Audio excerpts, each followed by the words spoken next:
is Lisa from Mobile Tech Review, and today we're going to look at one of the more interesting Windows 8 tablets on the market. This is the Sony VAIO Duo 11. 11.6 inches full HD, that means 1920 by 1080 pixels, and an 11.6 inch display, really sharp, less than 3 pounds, quite thin, but what's interesting about it is a slider. So you pick it up over here. See how easy that was? Did you see reviews where people said that was hard? It wasn't hard, was it? Anyway, you pop it back, locks into place, and then you've got a keyboard built in too. Backlit keyboard, little optical trackpad sensor, though you really don't need it because this has a touch screen, and we're going to look at it now. So at the launch of Windows 8, there have been a few really interesting convertible tablets available and transformer tablets available, or at least announced. Some of them are not yet available. The Asus Tai-Chi, for example, that has 2 displays, not one.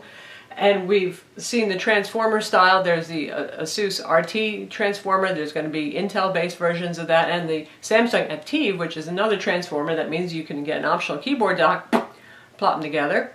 And then there are a few that are just pure tablets too. If you don't want the keyboard dock, you can just have a tablet. And among sliders, we have the Sony VAIO Duo 11 here and the Toshiba Satellite U925, which is priced actually about the same as this guy, but surprisingly, you get a little more value for your money, I would say, with the Sony. But first off, as I showed you, you can use this as a straight tablet. 11.6 inch, full HD, 1920 by 1080 IPS display. Really, really nice, sharp display. Not just that, the colors are beautiful. You know, when Sony does a high-end display, they do a nice job with it. 10 points of capacitive multi-touch on here and an active digitizer. It's an N-Trig digitizer. For those of you who use these things, you know Wacom and N-Trig make the 2 most common digitizers you're going to find there to use with active digital pens. And it's a 400 nit brightness display, so it's quite bright. Has an ambient light sensor, which you can disable if you want to, and it also has a backlit keyboard in there. You can have it either be on all the time, or you can use the ambient light sensor to control it. Now, as a tablet that you're going to hold as a slate, it's a little bit bigger than your average 11.6 inch tablet because it's got some of the framework and ports on here that you won't find on other of those tablets, and because there's a keyboard slider. It weighs 2.87 pounds, so it's not super duper light. If you're looking for something you're going to carry on your arm like an Android tablet or an iPad, this kind of product is not it. This is really for folks who want the full Intel Core ULV CPU experience in here, a lot of ports, a real computer with the keyboard built in, and don't mind actually having to prop this up on your knee, say if you're sketching or drawing, which is actually one of the more comfortable ways to do it. Put it on the desk. She has little feet on the back that you can prop up, so it tilts it a little bit for comfortable use. But like I said, not super duper light, lighter than some competing products like the Lenovo IdeaPad Yoga, which is 13.3 inches and 3.4 pounds. In terms of thickness, it's actually fairly thin, as you can see here. Also very nicely made. Aluminum, Gorilla Glass, by the way, on the front here. And you can see those viewing angles. See how it maintains viewability, other than, of course, reflecting a little bit because it's glossy. But fairly thin. Sony's usual nice attention to detail and design. Lots of metal in the casing. Soft touch finish on the back. So it feels good. Doesn't want to slip out of your hand like some plasticky back tablets. Better for keeping a grip on it. Stays remarkably cool and runs very quiet, which is nice. There's some exhaust fan holes all along here, and intake holes, and there's actually one underneath the display too, so when you pop up the display it gets a little bit more ventilation going. But this is actually quieter than my Samsung Series 7 slate, which was last year's poster child for Windows 8 development and running on a Core i5 2nd Gen, so pretty impressive then. But as we look at the back here, you can see there's a little rubber door here, and you can take that off because Sony likes sheet batteries, and there's an optional sheet battery for this that doubles run times. That costs $149, and that gives you a place to stick the digital pen that comes with this. There is no silo built into this, unfortunately. Not enough room because they tried to make it really thin. We have ports going on everywhere, so that's why it isn't there, annoying as it is. You have little latch holes, that's where the battery gets into. This tells you right back here that you have NFC. There's also a rotation lock over here, and it's pointing you in the right direction.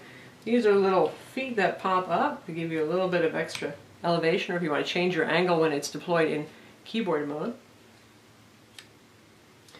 On this edge right here, we have our power adapter. It comes with a compact charger, standard notebook style.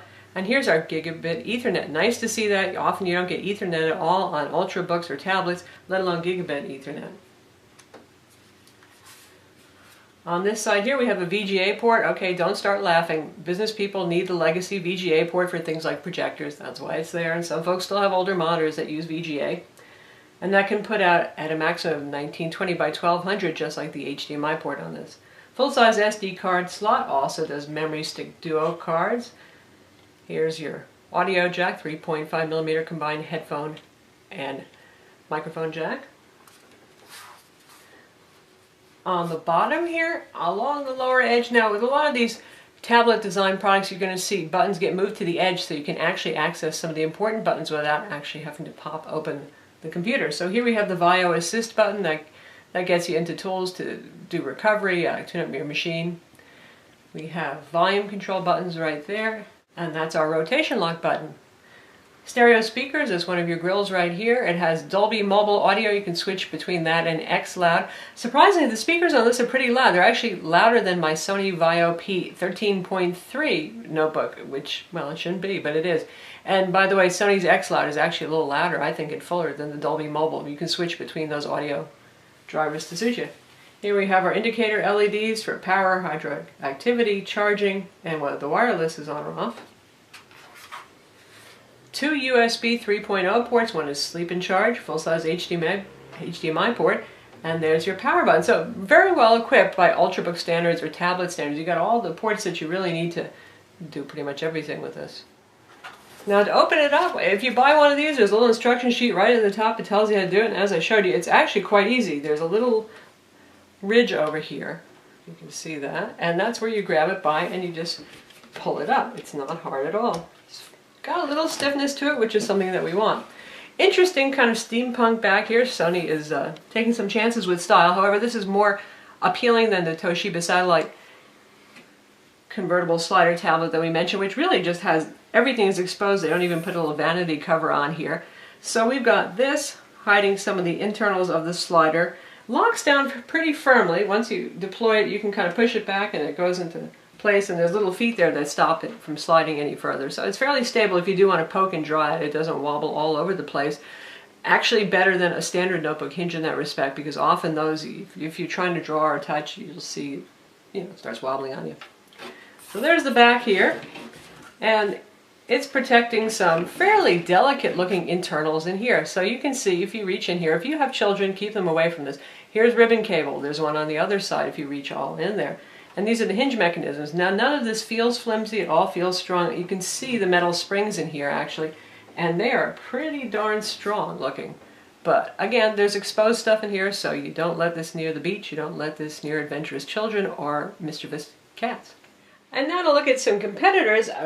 Here's the Lenovo IdeaPad Yoga, another really nice and fairly unique Windows 8 tablet slash convertible notebook Ultrabook. This is 13.3 inch, so you can see it's going to be bigger. In terms of portability, obviously the Sony is more portable. It depends on whether a larger screen is something you want and a larger keyboard versus the portability. The Yoga weighs 3.4 pounds versus 2.87 pounds for the VAIO. What you do get is a full keyboard. Since this uses an interesting 360-degree hinge over here, there's no slider mechanism that's going to take up some of your keyboard real estate, so you get the full-size trackpad and keyboard. So for those of you who are really looking to do a lot of writing, obviously the keyboard is going to be important to you. You just think touch would be fun to have, that kind of thing. Then the Yoga is going to appeal to you more. One thing the Yoga does not have is the active digitizer. It has a touchscreen, but it doesn't have a digital pen or a digitizer that can work with a digital pen. You can use your finger or a capacitive stylus, not very precise, not something that artists or copious note takers are going to want to use them. And the Yoga, of course, looks like a normal laptop, but it does interesting things like this. So you can just flatten it right down, you can use it like that, you can use it like a tablet. One advantage here is obviously you can tilt this to any angle that suits you, whereas this guy is locked at this angle. You can use the feet to change it a little bit. That said, I find that this angle really works for me. Pretty much any place I've used it, on my lap, on a table. Definitely, Sony, I would say, researched just exactly the right angle to make this about as usable as it could be. Since it's an IPS display, viewing angles aren't too much of an issue, so you don't have to worry about wobbling it back and forth to get good viewing angles. Likewise, the Yoga has an IPS panel, 1600 by 900 versus 1920 by 1080 over here, but I'd say that this is a pretty nice display. I'm not feeling like I'm slumming here by using it.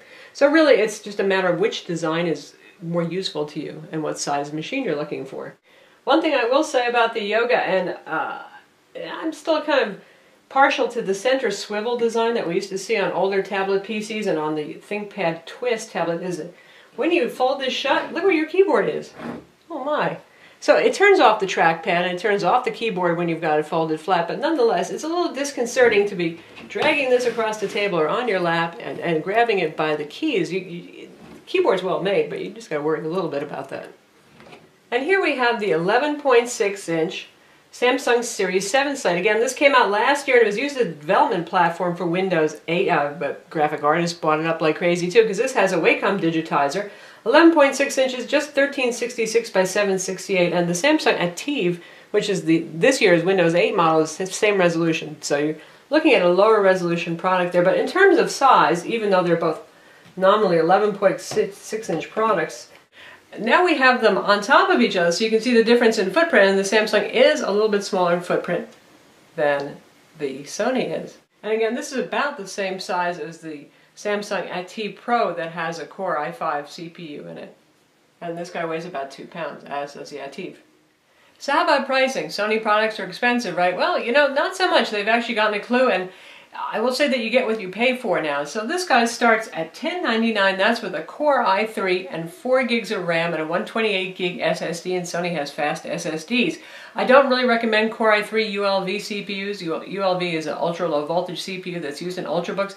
Not as capable as the i5 and i7. If you want to get the i5 with 128 gig SSD and 6 gigs of RAM, then you're looking at $11.99, and you can go up to a Core i7 with a 256 gig SSD for $14.99, and then there are increments in between. You want the Core i7, but you don't want the bigger SSD drive, or vice versa. So you can configure it in between ways if you want on Sony's website.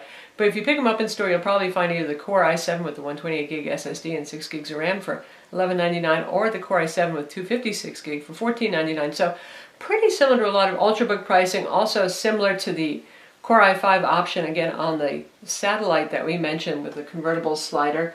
But with this guy you get the dual digitizer, you get more RAM. Speaking of RAM, this has 4 gigs soldered on the motherboard, and there's one SO-DIMM slot open, DDR3 RAM, 1333 megahertz. I have not taken this apart yet, but I know that other folks have, and you can actually access that memory slot. Max RAM is supposed to be 8 gigs on this. Battery is sealed inside, again typical of Ultrabooks and tablets. If you want to disassemble it and find that battery, you can. We're going to take it apart, so look at our written full review when it's available to see what we found when we cracked this baby open. The Core i5 option is the usual Core i5 3317U running at 1.7 gigahertz, and the i7 is the 1.9 gigahertz option with this machine. Fast, benchmarks very well. Sony tends to optimize for speed pretty well, sometimes at the expense of battery life. This has a 4950 milliamp battery inside, which is a decent capacity, not huge. And at maximum, I'd say 5 hours is what I get out of this, running it at about 40% brightness, which is pretty bright because this is a 400 nit display. And speaking of performance, it scores a very impressive 4772 on PC Mark 7, putting it at right at the top of Core i7 Ultrabook type machines, and certainly tablets. So, full Windows 8, full Core i5 and i7 options, or i3 if you want to. That means you get Windows Desktop and the ability to install regular Windows 7 applications that you're used to. So you can see we've got Adobe Reader on here, I've got Corel Painter 12 installed, I've got Evernote. All your favorite Windows 7 apps are here. You can even put games on here. It has Intel HD 4000 graphics, integrated graphics, again pretty much standard for tablets and Ultrabooks. Capable enough to play Left 4 Dead 2, older 3D games. You're not going to be playing lots of Crysis 2 on a machine with Intel HD 4000 graphics, especially not at full 1080p resolution, but it's certainly adequate to play games. And while we're here looking at the desktop, we're going to talk about this lovely digital pen right here. It comes with the digital pen, does not come with a place to stick the digital pen. If you buy that optional battery sheet, there's a place to stick the pen. Also, they have a nice little $50 leather and carry case that has a little holder for the pen too, which is, for me, surprising, because usually Sony charges like $100 for a nice leather case, so that's not too bad. But anyway, pen right here, this is the back end of it, not the kind that you're going to want to use as a virtual eraser, because it's not really designed for that. It's not smooth and soft, more like you could put a string through here. It's got a little hole, so if you want to, well, tie it to your belt so you don't lose it, I guess. 2 buttons, so you can assign one button to be the eraser. By default, the one closer to the pen tip is the one that's used as a right-click function. And we've got a little cap here also. You can put a string through that too, then in there. Tight fitting cap. Comes with 2 nibs. This is the default nib that's on there. Nice looking piece of aluminum hardware here, by the way, and a pretty good size to hold. Not too heavy, but not too light. Contrasting kind of coppery brown, bronzy color going on over here. So we have pressure sensitivity here thanks to the N-Trig digitizer that's used on the product. And it does things like hover, so we can hover on the screen and see if I get my hand out of the way so you can see the little dot moving across the screen. So it knows when you're close to the screen with the pen, and it automatically disables the touch screen, so you don't have to worry about things like vectoring. If you're resting your hand on the screen to take notes or to draw or digitally paint, not a problem.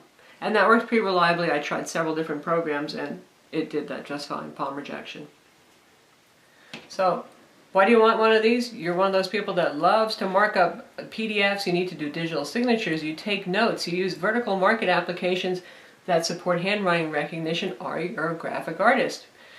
Now, graphic artists, folks, you know that Wacom and N-Trig, they have their pluses and their minuses. A lot of people are a little bit more pro Wacom. And I'll say that N-Trig has done a pretty good job here with this in terms of responsiveness and speed. I know that I've seen 1 or 2 videos of this not tracking very quickly. I have not seen this do any more poorly, shall I say, than the Samsung tablet with the Wacom digitizer in terms of tracking fairly quick movements. Now, when I draw, I don't go so fast.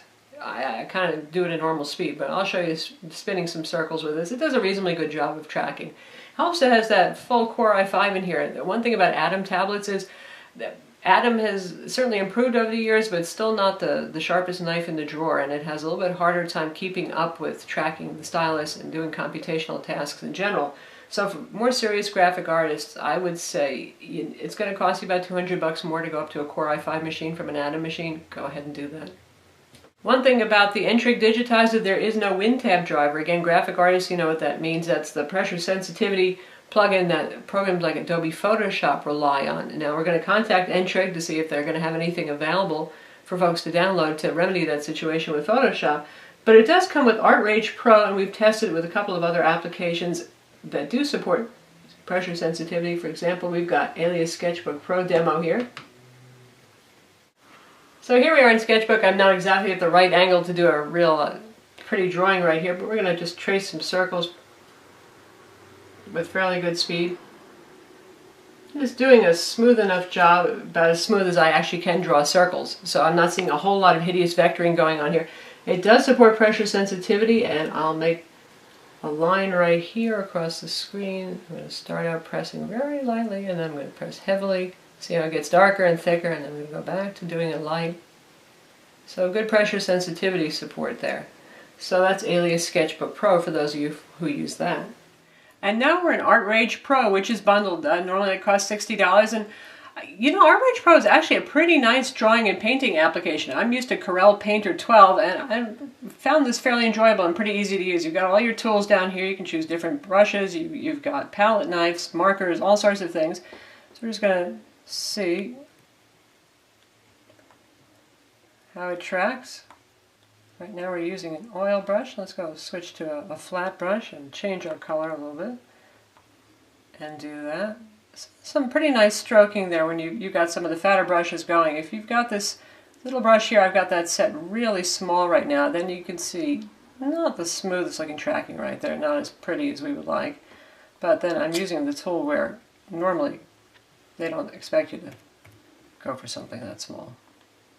Let's make it a little bit bigger. Still a little bit there. Now with our palette knife style schmear.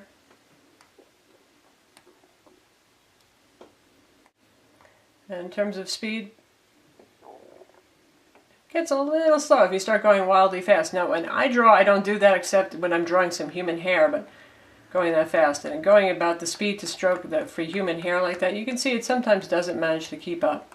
So that's one little drawback for ArtRage Pro. But if you're not going really, really fast, it works pretty well. Anyway, pressure sensitivity works pretty nice. Program is free included. So now we've seen the desktop, we've seen the pen. You also get the brand new Windows 8 experience here, the modern UI with live tiles, all the same stuff that we've showed you in some of our other Windows 8 reviews. So we won't go into it in great detail here, but attractive stuff that you get. For example, there's the news application that comes with it. Beautiful to look at. Easy to use, magazine-like presentation. Kind of makes reading and learning about what's going on that much more enjoyable. To get home at any point, you can either hit this home button here, which is there, so when you're using in tablet mode, you can hit it, or you can just hit the home Windows key there to get home as well. To bring up the charms with basic settings, you swipe in like that. To do multitasking, you can either go to the last thing you've used, which is right now the magazine we were just looking at. If you bring it back, it'll show you everything that we have running right now, and you can switch between those things. Some standard Windows 8 features. You get contacts, you get calendar, you get integration with MS Exchange, and all that stuff's built in. Gmail supported beautifully. The application store for these live tile applications, and of course again you can use straight Windows 7 apps. And we have our multimedia apps, music video players, integrates with Xbox, music and video services as well. Camera application, front and rear 2.4 megapixel cameras. Sony makes pretty nice cameras, so certainly good for some high quality Skype chat on video. Here we've got the built-in modern UI video player, and we're going to test out a trailer on this lovely 1080p display. That way you'll be able to hear the speakers too. My dear Frodo, you asked me once if I had told you everything there was to know about my So volume is at adventures. 72% right now, not Well, I bad. can honestly say I have told you Certainly the not going to truth. get booming bass out of this, but perfectly adequate to actually hear it. And beautiful looking display, really nice for watching 1080p video and full 1080p screen. I can't just go. And you can use HDMI out or VGA out as well, but very nice experience thanks to the display. Text likewise is very sharp. Text is sharp as you can get right now at full 1080p. There's nothing that has a higher internal panel resolution for a machine that ships out of the box with Windows. We're not talking about Retina Max here. It's only for anything with a touch screen. And we're in IE10 in the Metro, or Modern UI as is now called, interface, which runs at full screen. Good support for pinch zooming, very, very sharp text, nice looking, responsive. Adobe Flash Player, yes, both in the live tile version of IE and the desktop version, and that means if you don't want to have something running full screen, you've got IE running right here in your typical way that you're used to using it. And you can put Chrome on here, you can put Firefox on here, you can do anything that you could with your Windows 7 PC as well. So how about the keyboard? Obviously this is an 11.6-inch device. That means you're going to have a netbook-sized keyboard on here. For those of you who make your living writing or spend all your day writing for whatever reason, you're probably going to want a bigger keyboard here, especially because you've got about 3.5 inches of space over here because the slider mechanism is taking up some of that. Why does the slider mechanism do that? Not just to prop the display up at the correct angle, but because there's mechanisms behind here that support the slider, and there's some internals that it makes room for, internals for the computer, that is. Anyway, as small keyboards go, very nice job. Plenty of key travel on here. Nice tactile feel. Good backlighting on this. Pretty easy to see in the dark, and again is adjustable. You can have it use ambient light sensor. You can set duration of backlight, all that sort of thing. But still, we're talking fairly small keys here. So if you got giant fat fingers and you type a lot, probably not going to be your favorite solution right here. But for those of us who do a moderate amount of typing, want the touchscreen, want the digitizer, need a keyboard with us enough of the time that we don't want to have to be carrying around accessory keyboards. It's nice to have it all built in together, always convenient, and this also acts as a stand, so that's why slider designs exist. If you look right here, you see there's no room for a trackpad, obviously. Rather than make the keyboard even smaller, and they've kept it a reasonably good size here height-wise, we have, it looks like one of the ThinkPad style eraser stick pointers. It's actually an optical sensor. And it works reasonably well. It's a little bit of a weird concept, but it's like the world's smallest trackpad. If you think of it that way, it makes more sense. And you've got your clicker buttons down here, or you can tap, do a double tap on that, but sometimes your finger tends to wander around more. I find I don't care about this too much because I have a touchscreen, so very rarely do I ever resort to anything other than using the touchscreen to work with the product anyway. In terms of key relief, you can see really a pretty good amount of key relief for something that's this skinny. The keys are in the normal places. The only thing that would be a little less than thrilling is the fact that the right shift key is not oversized. You got your page up, page down cluster over here, oversized enter key, oversized backspace key, your FN row here, Does double duty to control multimedia, brightness, that sort of thing. Typical. So again, not a machine for writers primarily. Obviously, it's really for those of you who want the portability, the touchscreen, the active digitizer. But that said, I obviously do a lot of writing, don't I? I write reviews for Mobile Tech Review, and I had no problems typing on this keyboard. Now I have large hands, but skinny fingers, as you can see. So that works out just fine. I do have to take a little more care to make sure I stay homed in on the keys, though, because the layout is a little bit more compressed than it would be, say, on a 13-inch notebook, obviously. The machine has dual-band Intel Wi-Fi 802.11bgn. Dual-band is nice to have, and it also supports Intel Wi-Fi wireless display for those of you who really despise those HDMI cables. It has Bluetooth 4.0, high-speed, NFC, and again those dual 2.4 megapixel cameras front and rear. So all in all, you get a lot of machine for your money. If you're looking for a very portable but versatile kind of touchscreen computer here with the active digitizer, with the keyboard that's always with you, but not too bulky design. Doesn't come in separate parts for those of you who are not really into the transformer kind of design, because you figure you're going to be wanting the keyboard frequently. You want something smaller than the Yoga or the ThinkPad Edge. There's a lot going on here with the full wireless features, the full HD display, backlit keyboard, ambient light sensor, full wireless on board. Really a pretty nice machine for the money, and a good configuration to start with 6 gigs of RAM, or even go up get 8 gigs of RAM if you want to do that. So that's the Sony VAIO Duo 11, available now, though apparently in short stock, because a lot of people are buying this. And honestly, it's a good value for the money, something we didn't used to be able to say about Sony. If you're looking for a full Windows 8 tablet, not RT, so you have the full Windows 7 desktop experience going on here, it offers a lot of bang for the buck, actually. And for those of you particularly who need that digital pen for the active digitizer, for artwork, for taking notes, for marking up documents, good stuff. I'm Lisa from Mobile Tech Review. Visit our website for the full review, and don't forget to subscribe to our YouTube channel.